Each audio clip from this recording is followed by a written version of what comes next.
One of my favorite snacks ever, all time, is herbed popcorn. It doesn't have any gluten, it doesn't have any dairy, and it's really nutrient rich. Believe it or not, there's protein, there's a lot of minerals and vitamins. So we start off at the stovetop with a pot. We're doing this completely from scratch. No microwave oven popcorn, no store-bought bagged popcorn. So you've got your pot, you've got your oil, put your olive oil in the pot, really basic, and then turn it on medium high. And then you just want to get the oil nice and warm. I'm really taking you through it at the very basic level because it'll save you so much money if you pop your own corn. You'll be so much healthier because there's no preservatives in this that give it this long shelf life. And you'll know your food. You'll really know how popcorn happens. It's really cool. So I'm heating up the oil, and while it's heating up, this is a really big secret because many stovetop pots have been ruined from people trying to make popcorn. So I'm gonna take 2 kernels of the corn, put it in the oil, shake it a little bit so the oil coats it, and then cover it. I have a glass cover. I highly recommend using a glass cover so you can see what's going on in there. Now, I'm gonna wait for these 2 kernels to pop. This is a huge step, and I've learned this the hard way. I used to just pour all the kernels in with that oil and wait. But what happens is the kernels start to burn. Some are really burning. And so now we're gonna get this nice and hot, and then once these show us that it's perfect temperature, we'll put the other kernels in, and they will be less likely to burn and smell up your house and ruin your pots. So let's see what happens as they start to kind of fizzle around a little bit. I can see the oil start to bubble a little bit. I can see the kernel starting to jiggle out of heat. All of this is really interesting. I'm learning my food. This is a good example. Okay, we've got the 2 test kernels have popped, so I'm gonna add the rest of the popcorn in.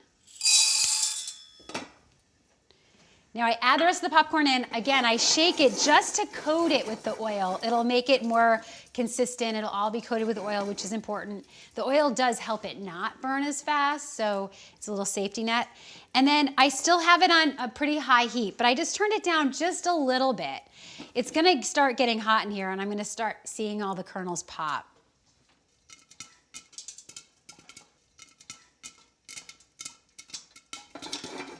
Every once in a while, you just shake just to keep it all moving. And sometimes I like to put a little pressure on the lid sometimes there's so much happening that it pops up. You know, you just have to watch the popcorn. But honestly, it's one of the easiest things. And you can buy this big bag of popcorn kernels, organic, for pennies. Literally, so much popcorn for like $1.99, and you would pay over $2 for 1 bag of popcorn, which is literally half a cup of popcorn kernels. So it's economical for you to make it yourself, for sure. And it tastes way better. You'll see. So I hear it popping, it's popping, it's popping. When I was a child, I thought popcorn came from the Jiffy Pop, which is literally simulating this same thing. And then when I was in college, I remember having all this microwave popcorn everywhere. And once I started getting really hip to these ingredients, these like artificial butters that they add and so much sodium, I couldn't believe it. I couldn't believe I spent my 20s with microwave popcorn exclusively. This is just as fast, just as easy, way healthier for you. So towards the end, I think I have like 1 more minute. I'm gonna really turn it to low just because it's really hot in there. I just want every kernel to work, every kernel to be perfect, no burning. I think everyone has a story where they burnt popcorn even on a campfire or something, and it made them go to the microwave version for the rest of their life. Not necessary. So I've measured this before, and it really does fit this whole bowl. So once this top starts to be tempting to come off with all the corn, then I transfer it.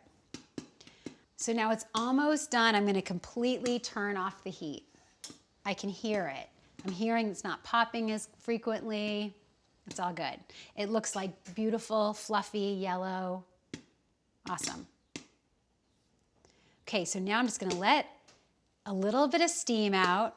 It's still gonna pop. Oh, I hear it some more. letting some steam out.